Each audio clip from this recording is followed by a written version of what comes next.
Good afternoon. Thank you very much for coming.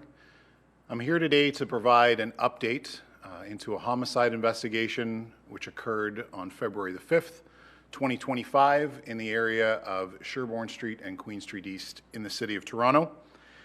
At approximately 8 p.m., the Toronto Police Service received a call for service regarding a shooting in that area. Officers responded quickly and located a victim who was suffering from a gunshot wound. Officers rendered first aid and were assisted by members of the Toronto Fire Service and Toronto Paramedic Services. The victim was transported to a local hospital where, despite the best efforts of medical professionals, he was pronounced deceased. The victim was identified as 43-year-old Lyle Pounall. Today, I'm here to announce that we have identified a suspect in this homicide as Mr. Dellano Robertson-Berry, age 24, of Toronto. Mr. Robertson-Berry is wanted on a Canada-Wide warrant for second-degree murder. And today, I'm asking for the public's assistance in the following areas.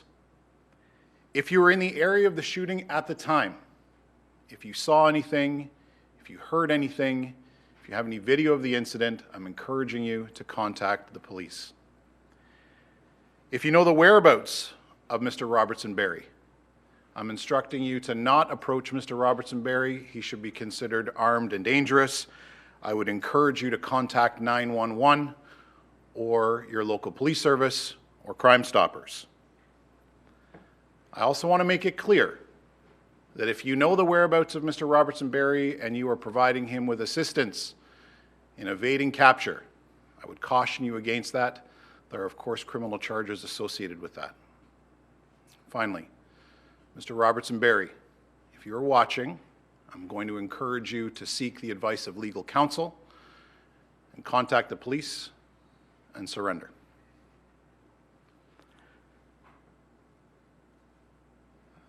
If you have any, I'll take any questions that you may have at the moment. Upon the investigation, were you able to determine if the suspect or victim were known to each other, or was it unprovoked or provoked?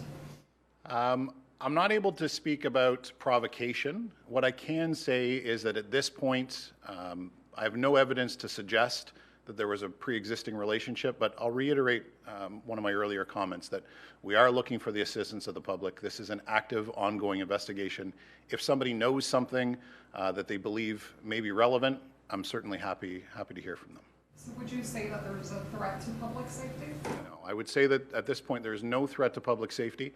I can say that this incident is targeted, but I'm unable to provide any more details beyond that. Thank you. And just one more question. Sure. It's linked to another case, but same division.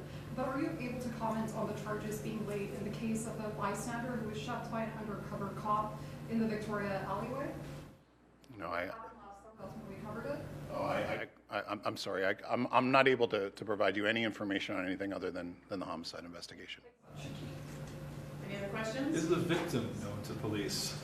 The victim's background is I don't believe of any relevance or pertinence to this investigation. So you can't say whether it was a gang retaliation hit or that's a very specific question about gang relationship, and I can tell you at this point there's nothing to suggest that this is gang related. Any other questions?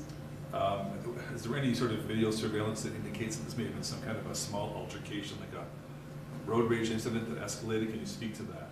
So I am aware of some media reports of a video that may be in the area that we haven't yet seen. I'll just reiterate my earlier statement that I am interested in speaking to anybody who may have been in the area, who may have had video that might be able to come forward and provide that to the police. How well known to police is Mr. Robertson-Berry? He has no. I'm able to say he has no criminal record. Any more questions? All right, thanks, everyone. Thank you very much.